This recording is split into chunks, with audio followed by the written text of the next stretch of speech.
today we have none other than Zack Andersen. Zack is currently a regional sales manager at Vivint.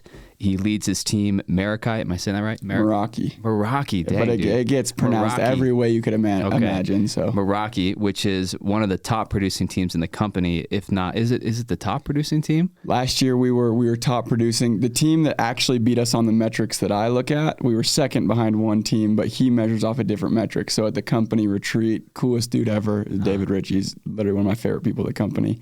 He's like, yo, dude, I can't believe you beat us.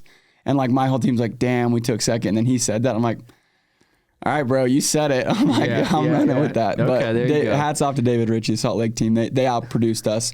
The metric that I measure, the metric they measure, we had done more. There you go, man. Okay, we'll take that top producing team in the company, which is huge. In addition to his role at Vivint, Zack hosts a podcast titled Today's the Day, which centers around the experiences and mentors Zack has had that have led him to be a success. So with that, man, welcome in. Thank you, bro. I'm super stoked to be here. Yeah, dude. It's fun to be on the other side of the table. I'm excited. Yeah. Are you doing podcast? Are you like on the other side frequently, or is this not super frequently? Before I started my podcast, I was on quite a few, just a handful of people reaching out, asking me to go be on, but not a ton. Since I started my podcast, it's like 4 days a week in the studio with someone on the other side interviewing. So really, it's fun to take a break every once in a while. Yeah, that's great, dude. And we were talking about it before we started recording, but just your podcast has been really fun to follow. Just the content, the whole vibe, the creative side. It's just really well put together. So for anyone listening, go check out Zack's podcast. Today's the Day,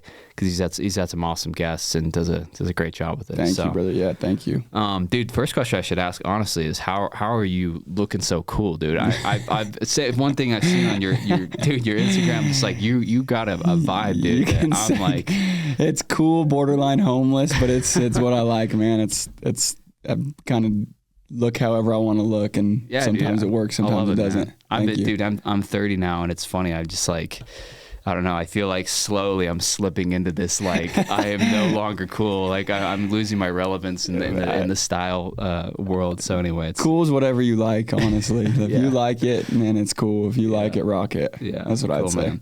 Well, first question I usually ask, dude, is just to tell us a little about your upbringing, childhood, teenage years, kind of any moments or things that happened that kind of impacted you or set you on a path that you're on now. Yeah, absolutely. I had to keep it kind of in a nutshell, because I could take up the whole episode explaining upbringing, but like super blessed, have to always preface with that. And I also, with hindsight, wouldn't change a single thing. In the moment, though, growing up, I had so many moments where I felt like the most unlucky kid on the planet. Like, we had time, like, so little backstory. There's 6 of us in my family, 6 siblings. I'm the third oldest. Okay. My parents split up when I was 7 years old. They remarried each other when I was 9 years old. And then they divorced again when I was 10 or 11 years old. Got it. So first time it was like, whoa, what in the world's happening? This is kind of cool. Dad's house, mom's house. This is crazy. And then it kind of set in, got a little sad. Then remarriage was like, oh, this is like, yes, everything's back to how it's supposed to be. And then second divorce, it's like, oh, hell, it was way worse, because you know exactly what's coming. Yeah. Right. But I've got the coolest siblings ever. My coping mechanism, I guess, was like shutting down from probably 10 to 16. Really, I really don't remember a lot. And I definitely didn't develop very deep relationships with anybody. I kept everything super surface level. Like, very few of my friends at that point in time did I develop like a deep enough relationship to still be friends with. There are a couple. But then going into high school, total flip. I transferred schools, so I was in a school with no one I knew. And I kind of made a decision that I was done kind of like floating and being invisible type thing. And I was just going to go and make as many friends as I could.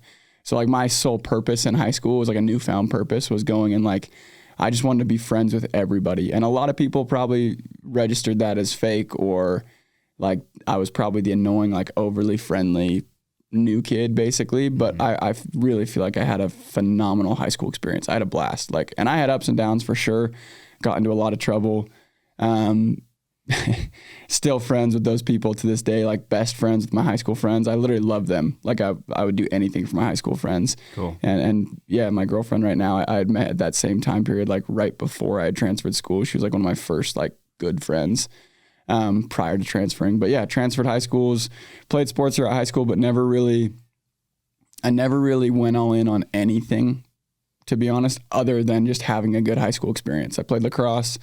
I was very average at lacrosse, played golf. I literally tried out because my best friend was on the golf team my senior year, and I knew he was going to be golfing every week.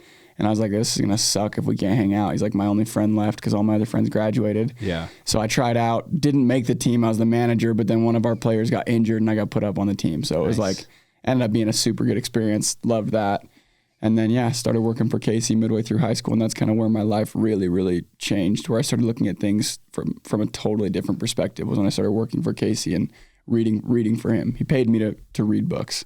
Got it. Which is kind of crazy. It's Casey Baugh you're talking about. Yep, Casey Baugh. Backstory on Casey Baugh, so it makes sense. Most people who have listened to my podcast will know this, but anyone who hasn't won't.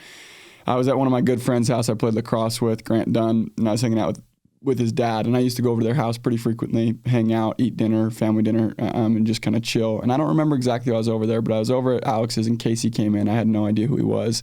At the time, he was the VP of sales at Vivint, and Alex was the president of sales at Vivint. They were neighbors. They were good friends. And he offered me a job. And through high school, I always worked multiple jobs. But at the time, I was working at Vans at University Mall and then at the KT Tape warehouse with my buddies too. And he offered me a job to clean his cars and stock his fridge.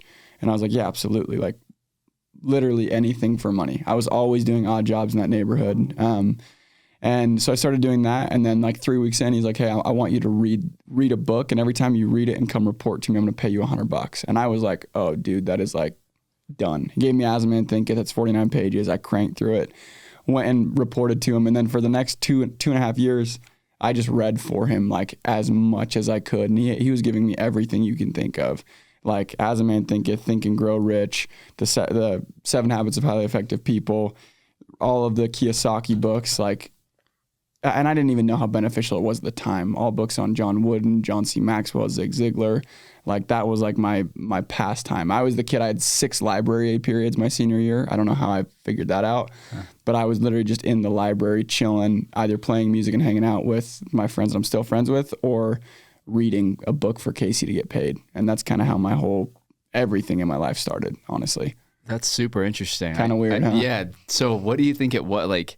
What do you think it was about you specifically, or was it just Casey? Like, no, that's why. How did that? Why do you think he was like, I want to help Zack, or I don't know. Like, what do you think? Honestly, knowing Casey, it's because he thinks he could like. He probably saw me as the least likely person to go be successful. Maybe he didn't. I can imagine. Like I looked pretty similar to how I do now. Very, very similar. Way longer hair, probably 8 inches longer. Got it. But no. The thing with Casey is he actually offered this exact type of thing. He knew I needed money. That's why he let me wash his cars and stock his fridge. But reading, he would offer to sports teams, to their church group, to any young adult within high school age, basically, he would offer it to. And very, very, very, very few people ever even read one book. And I don't think anybody up until that point had gone and like really fully taken advantage of it. Anybody. Yeah. But I needed money, like bad. And I had no money. So it's like that was enough to get me to start reading. And then it got addicting at one point. Like literally I started realizing the change. So he would offer it to a lot of people. But I would say the one thing I did different is I totally capitalized. Like I went all in on Casey's offer.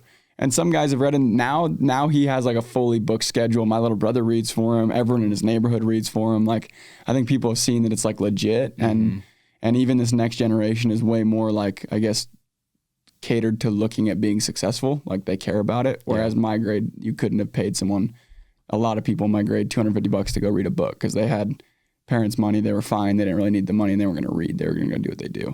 Yeah, dude, I mean, Casey, as you know, and he's been on this show. He's such a stud, such a good guy, and sounds exactly like something he would do. Yeah. But yeah, what a cool thing. I mean, that's something that, I'm just hearing that. I'd love to implement that at some point, helping younger guys out, and I'm sure you would too as well. Absolutely. But, so you were 16 when you started doing that, or around there? Or? That was like as I was. I get my timelines like crazy messed up. That was probably when I was 14, 15, okay. Right? And I probably transferred schools at 14, 15, but I really struggled to like break through and like make friends really well until I was 15, 16 years old. That 3-year gap was like a transitional period for sure. Got it. Okay, cool. So you're reading books for Casey, you're you're getting all this knowledge. So what was the next step after you graduated from high school? Yeah, so Casey became like a big mentor, huge mentor for me. And again, like my home life, like my way of coping was just kind of like shutting down. So I was probably not the easiest child in the world to raise. My dad thought I was sleeping at my mom's house. My mom thought I was sleeping at my dad's house, and I was just at my friend's house, and I would stay there for like days. Got it. But Casey became a big mentor, right? And like to me, he had done no wrong. So I'd go and like, I would ask him for advice on a lot of things. And coming up, graduating, I was like, dude, I don't know what I'm going to do. A lot of my friends are serving missions. Like, I don't think that's my life plan. Like, I don't know what to do. College is obviously on the list of things to do because I don't have anything better to do. And he's like, you should go sell. Like, you should go check out sales. And he didn't really tell me where to sell, who to sell for, who to sell with. He just said, you should go sell. So I met with a bunch of companies. I did my thing. I met with a bunch of different regionals within Vivint as well. And then Brad Rossiter, I had met him through a buddy that was selling for him at the time that was a few years older than me. Nate Hunter, shout out to Nate. He recruited me. Met Brad, and it was like Brad's one of the coolest dudes I've ever met. Brad Rossiter's like one of the most friendly, like just lively, coolest dudes I've ever met. And I clicked really, really well with him. So I decided to go rock with Brad and his group that first summer. I shipped out to Memphis, Tennessee right after I graduated. Got it. So fresh 18-year-old straight out to Memphis, Tennessee, out of Orem, Utah. Nice. Yeah. Nice. How was that first summer for you? It was amazing because I grew up like that. Yeah. I grew up that summer and I did something really, really hard. And like all my friends that I went out with ended up going home midway through summer, and it wasn't their thing. And like I like, because of Casey and Alex and some of these mentors I had, I stuck to my word. I finished all the way through. But how was it on a number standpoint? I was the lowest producing rep in our entire region. I did like a very, very pitiful amount of accounts for how long I was out there. But I learned a ton. And to me, I made $12,000 my first summer. To me, that was like life changing. Like I remember I bought AirPods and I thought I was like rich. I was going to UVU when I got home and I was wearing my AirPods. I thought I was like balling. I thought I was rich. For sure. But yeah, that was the start of my sales career for sure. Dude, 18's young, man, for going out, because most guys, I mean, in the Utah world at least, right? Like usually it's post mission, so they're 21, 22. They've been knocking doors for 2 years. Yeah. And so, coming into it as an 18-year-old, I'm sure, there's a big learning curve, right? There's a huge learning curve, but there's a learning curve for everyone in a way. I think the real issue was I looked at everybody else on a different level than me. I had really bad, I was self-conscious in a lot of ways. I didn't have a ton of self-confidence at all. And I would look at all these other guys who were producing just as better than me. Like that was it. I just categorized myself in a different category than them. Because I have 18-year-olds who go and absolutely crush it with our group. Like they go and they outperform 23-year-olds. Wow. And it's literally just because they go and it's all about whatever your story is. So that was my story. I definitely categorized myself in a different category than everybody. Got it. Cool. Yeah. So why did you decide, I guess, is it security you're doing or solar? Yep. So we do solar and security. The last 6 years of my career have been pretty strictly security, or 5 years. And then just last year we rolled out solar within my group where we're doing both. So we have guys passing leads, closing, and doing everything. Okay. When you first made the decision to go into sales, was that something where when you were deciding pest or solar, security, was it an easy decision, or what were the considerations? The most important thing, so I have guiding principles even to this day. The most important thing is who do I work with? That trumps everything. Who do I work with, and is that someone I want to be like and someone I want to be around, right? Because as you can imagine in the industry, you get offers everywhere. You get the most outlandish offers that are typically not true, but they're very flashy, just stupid numbers, more than I've ever made in a year just to come over. Right, which is just dumb. So you have to have guiding principles. Otherwise, you are going to be the rep who bounces from company to company to company to company to company. And there's a long list, but very, very top of it is who do I work with? What do they promote? And then obviously product and everything plays a big factor, but more important than the product I'm selling and everything like that, it's what value am I giving to whoever I'm trying to go and transact with? If I am providing immense value, I can go buy in. If I can buy in, I can sell anybody. If I can't buy in and I'm not providing value, there's no shot I go. So that's not my personality. Yeah. I sell extremely based off of how I feel I'm treating the person I'm selling. Yeah. If that makes sense. No, it makes so that played a big part of it. And then opportunity is a big part of it as well. But anywhere you're doing direct sales, there's opportunity. As long as the company's not flawed, as long as they're going to be around and be able to pay you, it's really comes down to what's important to you. And to me, it was people. Brad Rosser was a huge reason for that. Casey Baugh, Jared Young, Bodie Gardner, Jeff Mendez, Todd Peterson, Alex Dunn. Nobody has better people. And that's, I'll say it on any podcast, nobody has had or has better people than where I'm at. That's great, man. Yeah, it sounds like the right way to think about it. Yeah. Working in a good culture with the people you like to work with, man. That's great. So you got your first summer under your belt. I guess when you started, those conversations with Casey, he was guiding you into sales. Like, did you think, okay, I'm going to go, do my first summer and then be there for 5-6 years and become a regional? Was that like your roadmap, or was it 1 year at a time? Like, how did you? No, good question. So I knew I was going to be there multiple years. But my problem was I didn't go and make a 5-year plan until after my first year, right? And I had no belief that I could go be a regional. I had no belief that I could go be a 300 account rep. I had no belief that I could go but I was just kind of going with the flow. And there's 2 things Casey did after my first summer. The first thing he did is he called me out. He's like, hey, you literally have the golden ticket. Like, don't go do this job if you're not going to do it. And I'm like, oh shit, okay. And that was February 13th. After my first summer. Okay. And that was when I made a decision to go at least get good at the job. That was when I was like, I'm going to go get good at the job. That was really, really impactful when he called me out. And then he showed belief in me way more than I did. He was talking about me being a 300 account rep when I had just come back from selling 26. That's delusional to me. But then I also had Brad Rosser, a story I don't tell super often. We were at the home opener, so the big event with everybody. And there was this rep that did almost 100 accounts. So he demolished me rookie year. He was in a different region, different group, and Brad was my regional. And I'm really good friends with the regional now of this other group. And this rep, his regional, me and Brad were kind of talking in a foursome, just chatting. And he kind of was poking at wanting to start a compete with me as a joke, kind of, because he obviously did almost 4 times what I did. And Brad's like, done. And he's like, Zack, I'll outsell you this year, no question. He's like, I'll bet $5,000. And Jeremy's like, done. And I said, Jeremy, the other regional's name's Jeremy Bell. I love Jeremy. Shout out Jeremy. They shook hands on it, $5,000. I don't think Jeremy's paid Brad yet actually for this, but that was for me, I was terrified. I was super embarrassed. I felt like an idiot. I was kind of I felt dumb. I was super insecure about the fact that I had done so minimal. And then Brad's like, yeah, I'll bet on him 100%. Believed in me way before he had a reason to believe in me. And that was a huge driving force for that summer. And that summer I went out and did 175 accounts and well over what the other rep had done. So that was a huge moment for me as well. And Casey displayed that on multiple occasions as well. That's awesome, man. Yeah, I mean, maybe backing up to the whole mentor thing. You mentioned Casey, Brad, some of these guys.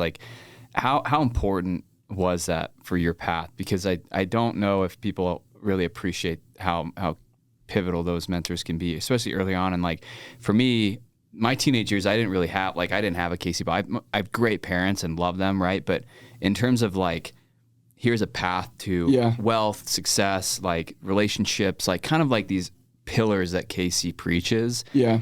I didn't have that until really the last year, where I'm kind of discovering some of these things and transitioning from a corporate, I was in the corporate world for a long time, and now more into this entrepreneurial, getting to know these guys.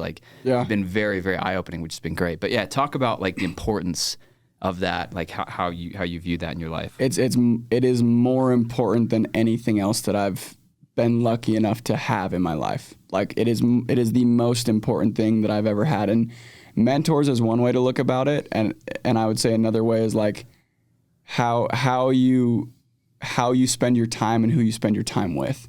And what I mean by that is the Casey thing was a massive blessing. That changed my life. But then from there, I was always kind of attaching myself to my friends' parents. If I had seen them in a financial situation that I wanted to be in, I would ask questions. I was the weird 15-year-old, 16-year-old that would be over to a friend's house and asking them what they do for work and how they've made their money and if they invest and all of these things, including when I started going and hanging out. We'd be over at the Peterson's house and I love nothing more than when Todd would take, and they're the coolest people ever. Truly successful people are the coolest people ever. They will help a 16-year-old. It's the craziest thing. They have no benefit from it, but Todd Peterson would take an hour and 2 hours to just sit at the kitchen table and we would just talk. And Andy Peterson and all of these people were so willing to share, But then on the flip side of that, there was a massive majority of my life where I'm not around Casey and I'm not around Todd and I'm not around Alex and I'm not always texting him and like it's not like that for a huge majority of my life. And where I supplemented that, because you can always supplement these things, you can supplement mentors. Like one of my biggest mentors in life is Zig Ziglar. One of my biggest mentors in life is Brian Tracy. I have never met them. I won't ever meet them. Right. But I would go and I would go on like a fixation of an author and I would read all of their books. And that would be like my way of being mentored by them. So anybody can be mentored. Podcasts now, like that's a big reason for doing my podcast, but podcasts, books, YouTube videos, there's zero shortage of good mentors out there if you want to go and like look at life that way and spend your time that way. Yeah. Does that make sense? Yeah. Love it, man. I agree. If you don't have those people directly in your life, it's supplementing them with the things you mentioned, books and podcasts, and YouTube can teach you so much, and just I love it, dude. Cool. So you first summer, second summer, you crushed it. Sounds like. So take us from there, kind of where the growth was and where you are today. Yeah, I made a 5-year plan after my first summer. Second summer, I went out and had phenomenal growth. I went from 26 to 175, and then I went to 248 personal. And I managed 1,000 accounts that year, and then I managed 2,250, and I sold 280 something, and then I managed just over 4,000, did 300, and then just last year over 4,200, and did solar and smart home. So my smart home production was way down. And then this year breaking teams off, and that's the focus. Go break 5,500. Wow. And so when you say manage, those are like the guys underneath you? Yeah, guys that I went and recruited and trained and brought in. And yeah. Yeah. So how many, like as a regional sales manager, how many guys are typically underneath you? Right now we have 115 right now active. If summer started tomorrow, which it starts in 2 weeks, I bet we have 85 to 90 show up in market. Yeah, got it. A lot, are you still going out every summer, or are you? So this is my first year going and having the dynamic that we have now. So I'll be traveling. I'm not going to be able to go and put up the personal numbers that I have in the past, but I'm going to go out for summer. I'm going to go run the Wilmington office with my group. And I'm freaking stoked. I love that part of it. I love moving across country. I love having just dialed, focused work for 5 months. Like that's like the most blissful time of the year for me, believe it or not. Yeah. When I come home is when it's hectic. I was scrolling through my text yesterday with my girlfriend. I was just showing her in one day how many text threads I had opened, and it's like sickening. But in the summer, everyone knows I'm working, so it's like I love summer. So I'll go out and I'll run this summer. Hopefully go and break records within our group. That's the goal. That's awesome, man. Are you going to take a break from the pod for the next little bit? We have been cramming. Shout out to the 98 Studio boys. They've been batching up episodes with me to keep our drop schedule the exact same. So we will absolutely drop an episode every single week. Some may have to be remote. Very, very few though will have to be remote. Yeah. Well, good. I'm glad I caught you, dude, before you left. I know, me too. You'll be gone for I'm about to ship 5 out. months. Absolutely. I'm glad you caught me. Right on, dude. Well, tell me a little bit more about your team. So within Vivint, I've heard different names. Like, is that just your personal brand that you've thrown on your team of like 100 reps for culture? Like, how have you developed that? So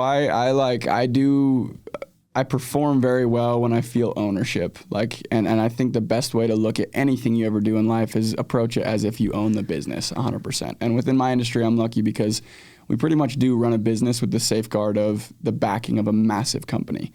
So I went and early on, like my first year managing, I went and kind of created like a brand identity. Like that was really important to me partially because of Brad and also just because it's how I am as well. Like I don't love seeing my name. Like I don't want to see Zack Andersen region. I just don't like that. That doesn't really click with me. Sure. It's not me that does it. It's everybody. And this was instilled for sure by Brad. And I like went full force with brand adoption within my group. Like Meraki is like, I changed my preferred name within Vivint Systems to be Meraki so that all of our reports would show Meraki. And now there's 50 teams at Vivint now. Their preseason team is their team name. They've all gone and made team names and all that. I made a training manual just for Meraki. Half my guys have the Meraki tattoo. I've got the tattoo on the back of my arm. Nice. Just like went and developed like heavy culture on that sense. And I spent way more money and time than I think most people were willing to do when I first started doing it. purchasing our hats that everybody wears now, going and like spending money on this stuff when I wasn't making an insane amount of money to be able to go and spend on this stuff. Yeah. And I did it partially because I enjoy it. Like the field I wanted to go into coming out of high school was creative. It was design. It was video. Like that's like, I love creating just in general. And I really kind of latched onto that. And that's what I typically train on. If I train at the company to any of the leaders or anything, I do culture trainings. Sweet, man. What does Meraki mean? Is that a... Yep. Yeah. So Meraki is a Greek term I got super obsessed with in high school. And it means, I'm super corny too, like cheesy, like those movies that make people cry, like Rocky. I'm the guy who cries in Rocky every time. I'm the guy who sees like a really corny meaning to a word, and I like attach myself to it. But the meaning of Meraki is to do something with soul, creativity, or love, and to leave a piece of yourself in your work. Love it. And like that's just, I wanted to be able to go and embody something within our group and have an identity when you get into our group, and that's kind of what we carry. And now I have teams who are branding their own team names and everything like that, and it's fun to watch. That's great, dude. I love it, man. Sounds like the smart way to get your team just amped and locked in on a culture and a brand and name and kind of own it, be more entrepreneurial within Vivint. And that's, I've heard Casey talk about it, I heard you talk about like being within Vivint, you are creating your own business. You know, it's your own line, it's your own company, it's your own team, but having kind of that backstop, like you said, it's a nice little blend. I mean, it removes a lot of the risk and gives you a lot of the upside. Yeah. It's a beautiful it's a beautiful thing. Yeah, that's really cool. That's cool, man. Well, how's competition right now? Like for you going out and recruiting, I'm sure you just got done with a lot of most of your recruiting, but how is it coming back from the summer, getting guys on your team, attrition, you know, you're competing against these other solar companies or security companies. How's that been? The competition's fun. The part that's really hard is like everybody always wants to make sure they're in the best place. And the unfortunate part about the industry is a lot of people go and capitalize on people not knowing a whole lot. They'll go find someone who just finished their first summer and throw them numbers that are so skewed, and they capitalize on ignorance. And that happens a lot. That's why you see such high turnover. That's why people have bad taste in their mouth about the industry. That's why people don't get paid or whatever it may be. People get their ignorance capitalized on heavily. And the most disheartening thing ever is when you feel like, dude, I would go to the end of the earth to make sure you're successful, and I know what you don't know, but you're going to go and figure out yourself because that's just your personality. You're not going to learn from me telling you, like, you have to go figure it out yourself because you're so prideful. And that happens a lot. That happens every year, all the time. But it's fun. I mean, the competition of recruiting, I love it. And I love recruiting against like worthy competitors. I think it's a blast. I'm very prideful, and I've developed like this insane competitive side of me where like it's like I don't even recruit for the money as much as like the pride and the competition, and like that's what gets me emotionally like going in a recruiting meeting, not the fact that we can go make money or whatever it may be. Does that make sense? Yeah. And I get so excited because Casey's helped me go and like view what potential could end up happening. Like when I look at a rep, I think if they went and applied themselves, how I could teach them for 5 years, it'd be a totally different human being in that seat. And I've seen it with some of my reps, and that's when I'll go freaking balls to the wall. And I have like a reputation when I get into recruiting. Like I'm extremely bold, extremely blunt, and very animated. Mm-hmm. And sometimes it rubs people the wrong way. I'm not the best recruiter. I'm not the guy to sit down with a spreadsheet and show you exactly why, the money, and go and make this whole logical thing. I get super emotional because I care a lot about my people, and I know very, very little has to do with the number logical side of it. Your success is very dependent on you and how you feel and everything like that. Does that make sense? Yep. And I've also had recruiting meetings, which is kind of unorthodox, where someone comes to me and lets me know why they're so excited to be somewhere, and I end the recruiting meeting. I say, you should absolutely go there. I don't want to go deteriorate their excitement, because I truly believe wherever you're most excited is where you're going to go apply yourself the best. Even if it's not as good of a system, you just have to be stoked. You have to be. So for anyone who's being recruited by someone you're not stoked, but you think you're going to make more money, don't go there. Got it. That's not the move. Yeah, love it, dude. It's always interesting to hear because there are a lot of, sales companies out there, whether it's pest or solar or security. And so, yeah, it sounds like you're doing it the right way, dude. Leading with culture, making sure people are stoked about being part of that and joining your team. And my brother, his name's Logan Hudson. Shout out to Logan. He works for RID Pest Control, which is he's out in Florida right now. He's been doing it for the last 4 or 5 years. So it's always interesting to kind of hear the different dynamics with these different groups and how people do it, man. Well, what's the future look like for you, man, at Vivint? I mean, what's kind of, I don't know if you have you talk about your initial 5-year plan. Yeah. There's now a future iteration of that. What you're thinking of the next 5 years? Yeah, absolutely. I think that as time's gone on, I've realized what's important, because once you make past a certain amount of money, I really don't think your lifestyle changes. Like, from my experience, at least, like once you get past a certain point, and I've been past that point for a few years. Obviously you have more to invest and more to give back and more to dump into your business. And you also have more expenses with that, because you have 85 reps to go take care of, make sure they're stoked, all of that. Right. Yeah.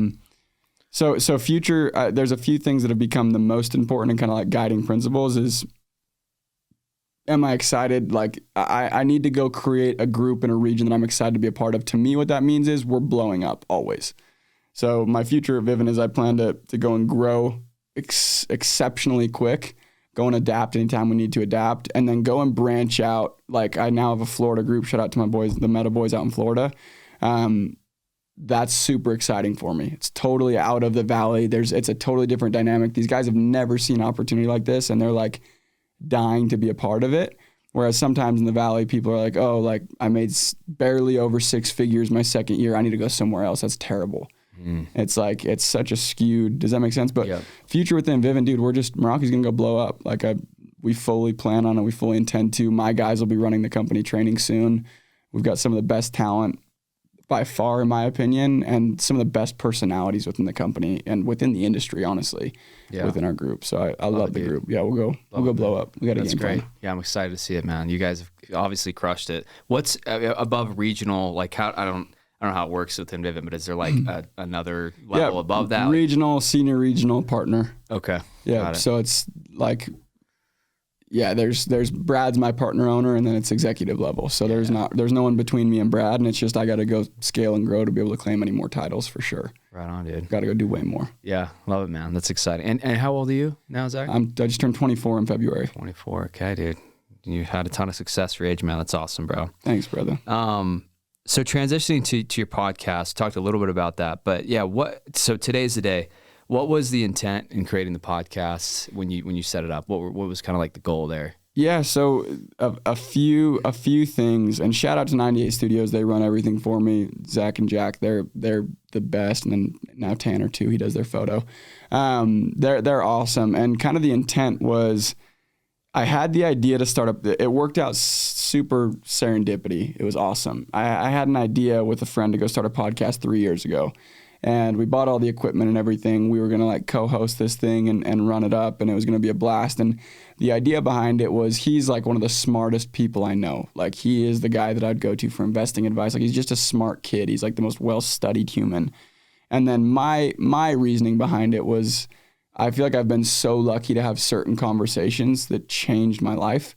And had I had it recorded, A, I could go back and watch it and re-up on it, basically. Mm-hmm. And B, if my guys could go and watch that, and my friends and my cousins and my parents and my siblings, they could understand more about me, but also they could go and reap the rewards of being able to have those conversations.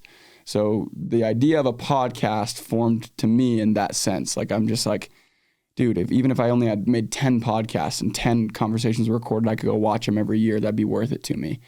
Then fast forward a few years, because we tried the podcast, editing was just way too much of a headache. It was just not realistic. My buddies opened a studio where they literally go and they run podcasts. So they do podcast, audio, video, everything, all creative for anyone who goes and hires them out. And they're like, hey, we should go and create like a podcast. Like, do you feel like that's something? And I'm like, bro, I've always wanted to. I just don't have the time, especially with my work right now. But I definitely know the guests. I love to interview. I love to talk. So we kind of collabed a little bit, made this thing happen. And today's the day's turned into exactly that, interviewing people that inspire me in some way. And a lot of them are in different ways too. Like, I've had a very strange variety of people on there so far. Not all of them are released yet, but you guys will see. But it's been a blast, man. It's been exactly what I wanted it to be. And then it's turned into personal brand's always been huge for me. And we're going and kind of capitalizing on a brand that we created together to go and release products that I've always wanted to release, but never had the time to go and execute on them. And these guys are just crushing it. They're taking it and running with it. But yeah, the idea behind Today's the Day and why we do it the way we do it is because I was reading a quote that Casey had written on his whiteboard forever ago. It was, "All I have is now." That was like the quote. And like that stuck with me super heavy. So all through high school, like my little term that I always use was "Today's the Day" with my best friend. Like we would post on our stories and just say "Today's the day." And basically the meaning behind it is just yesterday already happened. There's no point in stressing about it. Tomorrow might not even come. You have no clue. So today's literally all you've got. And if you live with that perspective, you'll go dominate in whatever you're doing. Like you'll go dominate as a dad, you'll go dominate as a boyfriend or a husband, you'll go dominate in your business, you'll dominate in your 9 to 5, you'll dominate in the sport you're playing, you'll dominate in the industry you're in. If you live like today is literally all you've got, all I have is now, you'll go dominate whatever you're doing. So that's the preface of it, and the guests have been the magic. I just honestly just sit there and listen. So the guests are amazing. So good, man. Yeah, you guys have done a great job, and yeah, I feel the same way when I have guests. I try to do as little talking as possible, just because the knowledge is coming from you guys. So that's awesome, dude. Yeah, you mentioned some marketing products. So you guys just released your top 10 journal. Yes, sir. Tell us about that, dude. The top 10 is a project that I'm so much more stoked than I thought I would be. So Casey has these habits that he instilled in me super early. The number one most important habit he ever had me go and develop was writing out my top 10 goals every single day, not reflecting on the previous day and rewriting them the next day. Because what that does, it fully rewires your subconscious brain to be thinking about your goals. So every time you act subconsciously, we're on autopilot 90% of the day. And every time you act subconsciously, you're acting to get to those goals. Which if you don't go train your subconscious brain, you're not capitalizing on 90% of your activity, which is all on autopilot. So we went and did that, and then a few other. I love journaling, and then Casey's weekly planning is another insanely beneficial habit that I've developed, creating an identity along with the weekly planning.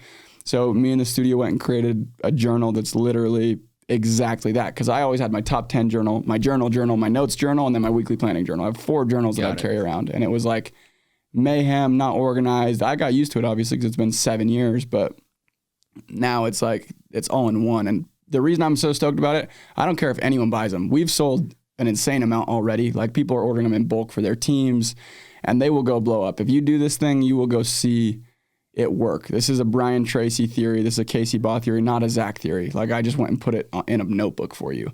But like specifically for me, if I just got the supply of 200 of these to last me until I was 40 or whatever, perfect. Like I'd be stoked. Yeah. Like that's how much I like them, and people who have started using them absolutely love them as well, which just makes me even more happy.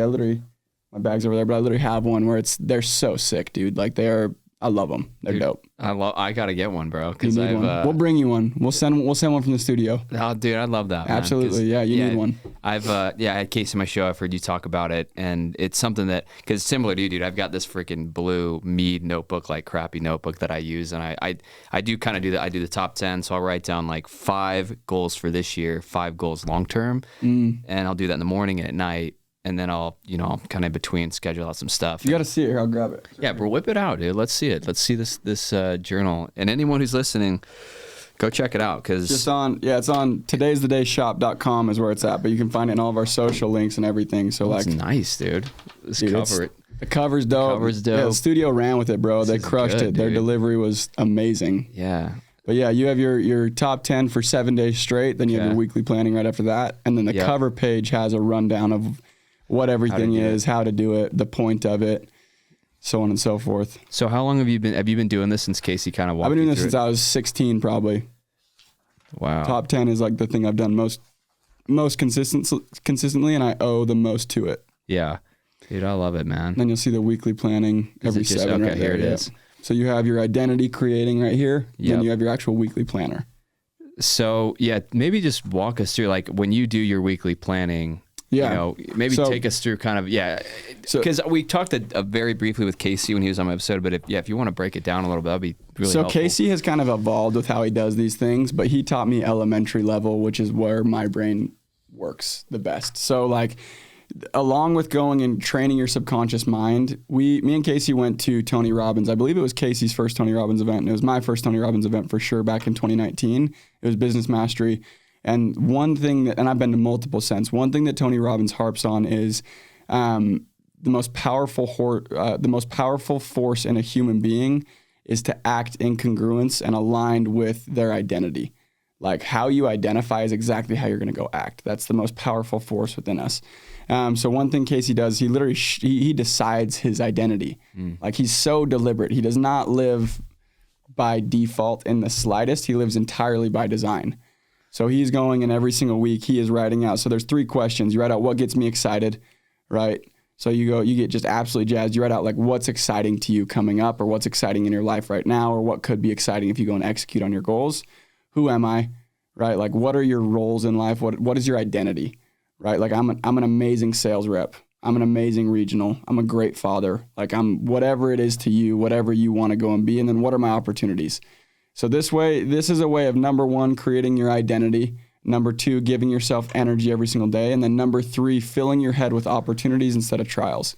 And if you can do that, you approach everything abundantly rather than scarcely. Which is like it's so sick. The psychology behind it's the coolest part. And then obviously weekly planning is just going and getting deliberate with how you're going to execute on the week.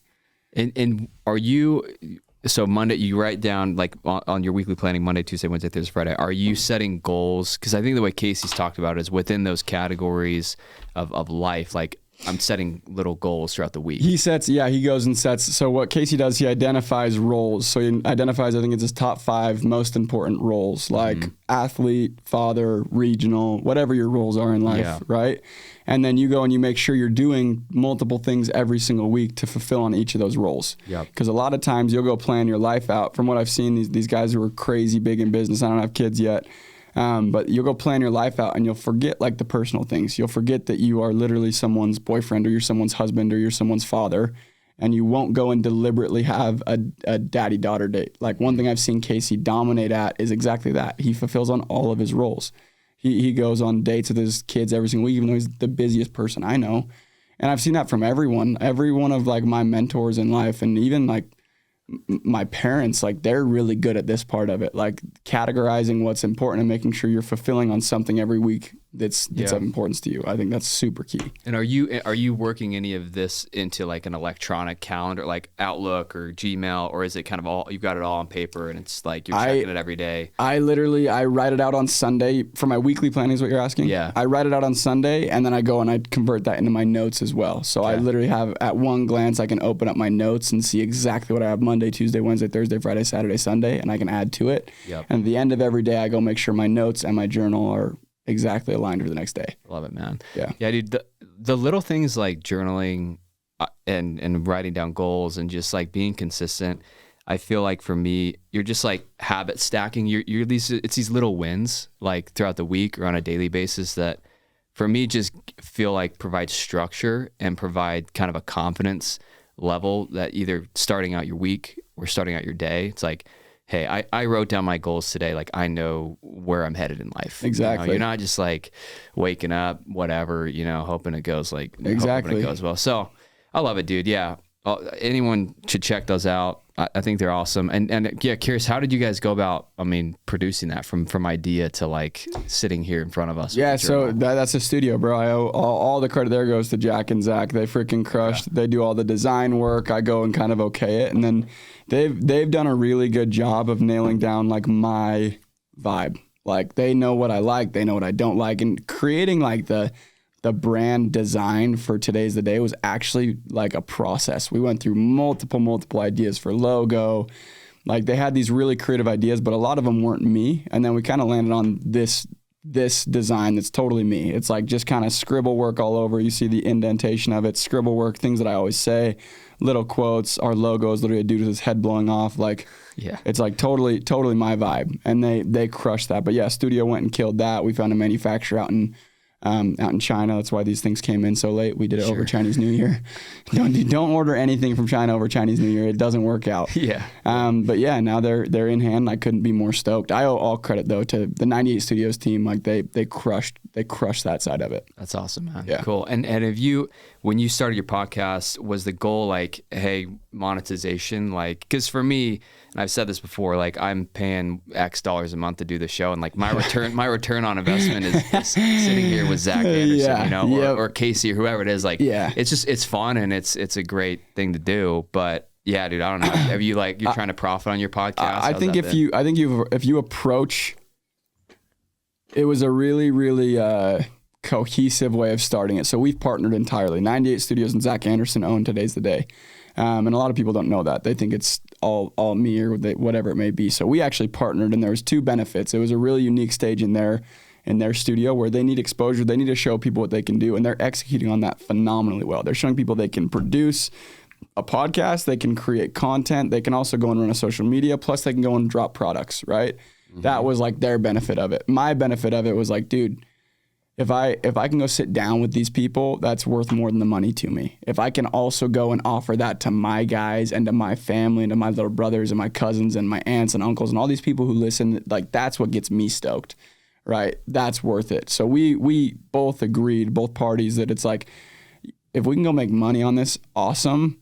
But we're probably going to go lose a lot of money. If we ever get to the point of making money, we're going to have lost a lot of money to get there. Yeah. And that's going to be our very, very last priority, right? Which is kind of hard sometimes to keep in mind, like as money comes up, like emotions get high, all of that. But it's just navigating with like your, I guess, North Star as the most important thing. You have to keep that in mind. And for me, yeah, I'd love to go monetize it. Like we run some ads for friends, companies, Alchemy Sales Coaching with Doug. We run an ad pretty consistently for Alchemy, and I wouldn't run an ad at all if I didn't believe in it and I didn't think it was worth it to go and look into for people. I would not go run an ad ever.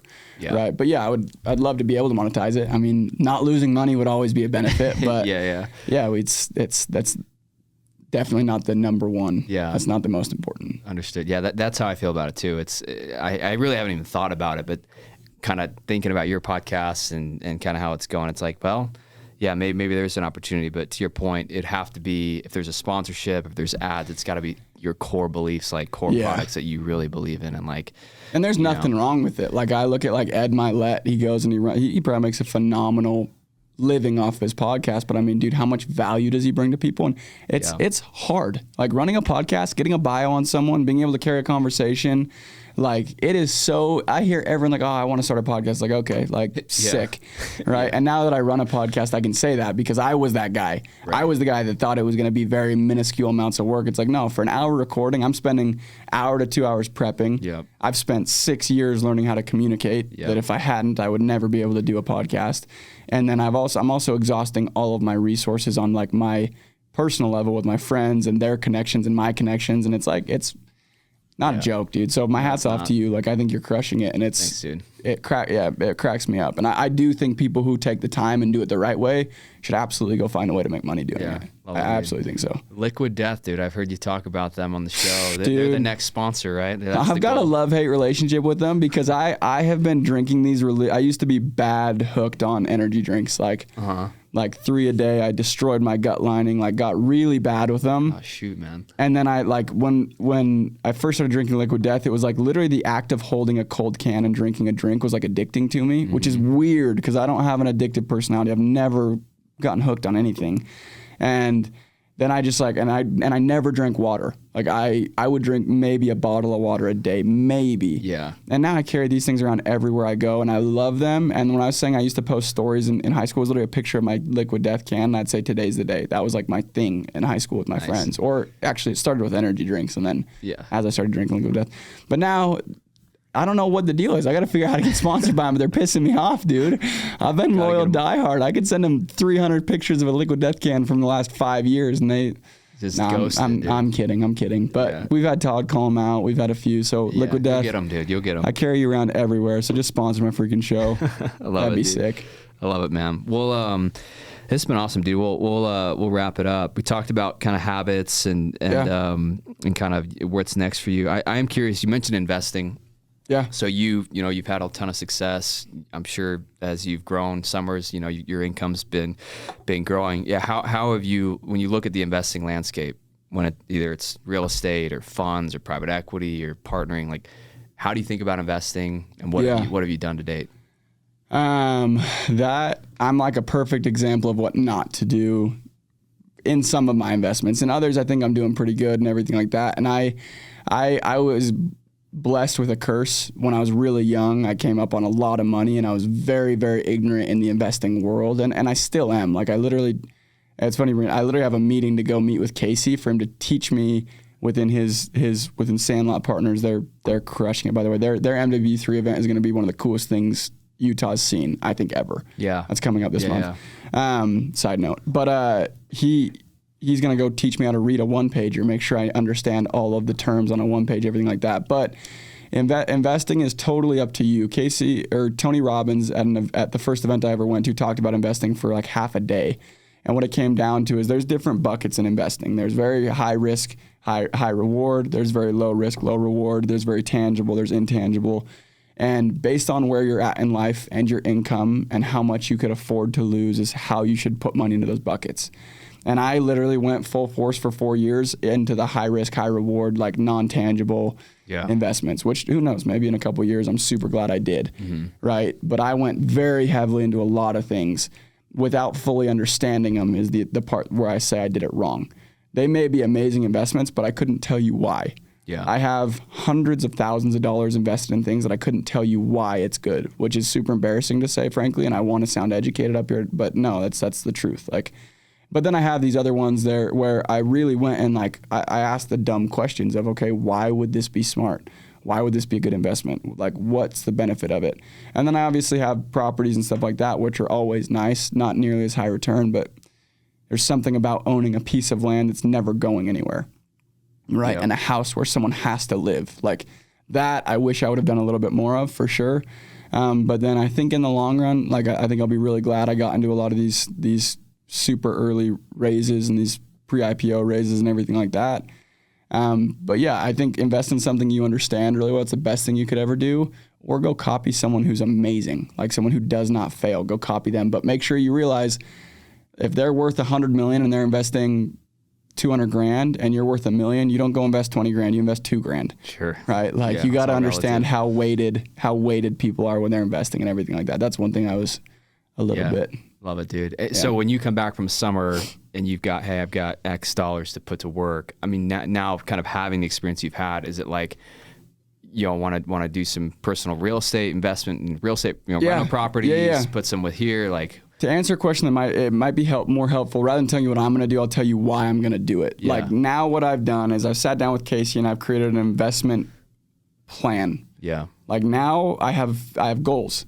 Like I'm going to invest X amount a year minimum, and my goal is to add X amount of passive income every single year. And once I fulfill on that, then I can go play around with the crazy risky crypto. Like I got big into NFTs, and that's actually one thing I'm diehard NFTs. I hold my doodles still. I love them. Got it. Like I got very heavy into that and crypto and everything right before everything crashed, obviously. But now I know, okay, as long as I'm fulfilling on getting my passive income or my real estate or the amount of doors I want to own, whatever my plan is. Like if I want to own X amount of doors by this age, I need to get 2 a year, 3 a year, 4 a year. If I want to have X amount of passive income, I need $4,000 a year coming in, passive income added every single year for the next X amount of years. And then whatever's left over of my budget to invest, I can go play with crazy investments. Love it. Because I'm young enough where if I lose it, I'm going to go make it back. And like I don't have a whole family depending on me. You know what I'm saying? Yeah, for sure. So like that's a much more educated way of approaching it. I feel way better about it than what I had done in the past. Because there's always going to be another investment. The people pitching you the investment are always going to tell you it's a unicorn, and you only have so much money. Yep. Right. And rule number 1 of investing is don't lose your money. Rule number 2 is don't forget rule number 1. Yep. And I spaced on rule number 1 for a few years. Yeah. So we'll see how it goes. We'll be all right. That's super smart. I had Dave Allred. You had Dave on your show as well, and he talks a lot about that. Beast. It's like, here's your passive income goal, or here's like your end game, and then back into it. Exactly. Like X properties a year, or X dollars invested a year to try to get there, and that's smart, man. I think you're doing it the right way. And then for what it's worth, like similar to Casey. So I mean, quick background, but I was at JP Morgan in the real estate group, and then I was with a developer here in Salt Lake for a couple of years. And so all we do is real estate, multifamily and industrial. Yeah.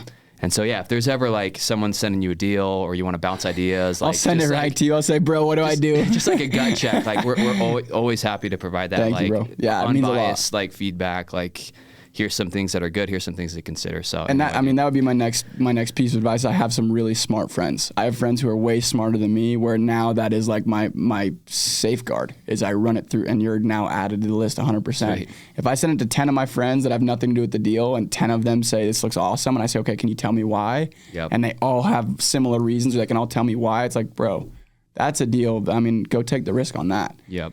But if you have someone that's just hyped on it, I've had a few of those where I'm a big FOMO buyer for sure. Sure. Yeah, I'm a good example of what not to do. If you guys ever want to know exactly what not to do, call me. I'll tell you if it sounds weird. If it sounds super exciting, I'll let you know. Just reach out to me. Oh, dude, no. I mean, part of that though is good because it's like you know, there's a trust factor. Like I had John Taylor on here with Grit, and his thing is like, if a deal goes well for somebody on the team, usually the rest follows, because you kind of have this trust relationship. Like, you know that this is going to be a good investment. You've got the track record, whatever. So, and then the other point, like, dude, you are crushing it in your industry, right? Like, you're crushing it in sales, recruiting, building a team, and maybe real estate's not like your forte, but there's smart people you can rely on, like Casey or others, to help you and guide you. So I love it, dude. Exactly. Well, yeah, last question, Zach, and this is something I ask most of my guests. Just when you think about life in general, kind of all the aspects, we touched on a little bit with the journal, but think about success. How do you define like a life of success or a life well lived when you think about success? So this is like I would say, ever changing, because as you gain a different perspective on life and different experiences, like your idea of success is going to change, right? To me, if you would ask me this when I was 18 years old, it's like, bro, anyone making over 6 figures is successful. And I'm like, now, like, I have a totally different opinion. And where my opinion stands right now is success is going to bed feeling like you live a life that you would have dreamt of 10 years ago, and waking up with excitement to go and get a life that you can dream of living in 10 years. Because then you have a sense of fulfillment, but you also have excitement, and you have vision, and you have the freedom to go and craft it even better should you get the chance to, right? And a good way to gauge if you feel like you're on the right path of that is it's the tombstone check, where basically if you were to die tomorrow, what would you want to be set on your tombstone? And is that congruent, and does that reflect the way you live right now? So I think success is that. It's going to bed feeling super fulfilled, like you accomplished something, but waking up the next day ready to go accomplish something way bigger.